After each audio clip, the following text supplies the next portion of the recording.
சரியான தற்கூரியா இருக்காரியா தலைவர். நம்ம சொன்னா கூட ஸ்டேஜ்ல போய் பெர்ஃபார்மன்ஸ் பண்ண மாட்டாரு. மக்கள் முன்னாடி சென்டிமெண்டா பேசி அதை ஏதோ சொல்லி கண்ணை கசக்குனாதான் மக்களுக்கு சென்டிமெண்ட் வரும். அதையாவது இவருக்கு எழுதி கொடுத்து தொலைங்கயா அப்படின்னு தான் எழுதி கொடுத்துருக்காங்க. எழுதி கொடுத்ததும் இல்லாம அந்த பேப்பரை போட்டோ வேற எடுத்து பரப்பியும் விட்டுருக்காங்க. இப்ப பாருங்க, சென்சிட்டிவான சென்டிமெண்ட், அது சென்சிட்டிவான சென்டிமெண்ட் அப்படின்ற டைலாக் நோட்டு கொடுத்து கீழே இந்த வரியை பேசி முடித்து விட்டு சிறிது கேப் விட வேண்டும். கேப் விட்டு பேச முடியாதது போல் செய்து மைக்கை விட்டு சற்று நகர்ந்து சென்று அளவும் உங்கள் பாணியில் அப்படின்னு மென்ஷன் பண்ணியிருக்காங்க.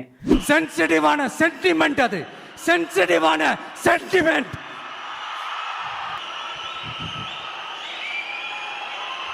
இதை வச்சுட்டு தான் தலைவர் பேசுற மாதிரி பேசிட்டு சென்டிமெண்ட் ஆனது சென்டிமெண்ட் மைக் அவுட்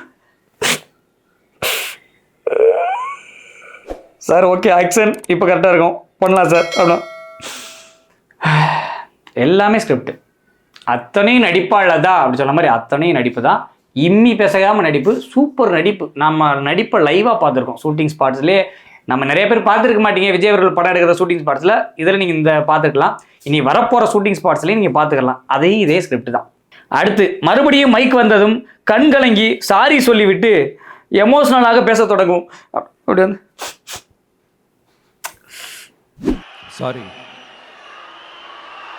இதை யாரும் அசைக்க முடியாது.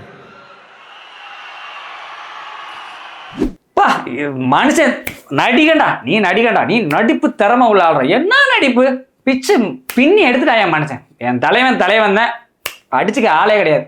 செம்ம நடிப்பு, மாசு சாரே, கொலை மாசு. இந்த தமிழ்நாடு அரசியல் வரலாற்றையே இந்த மாதிரி ஒரு தலைவர், அரசியல் கட்சியோட தலைவர் தமிழ்நாடு மக்களை ஏமாத்திருக்க மாட்டாங்க, இது வரைக்கும் ஏமாத்திருக்க மாட்டாங்க.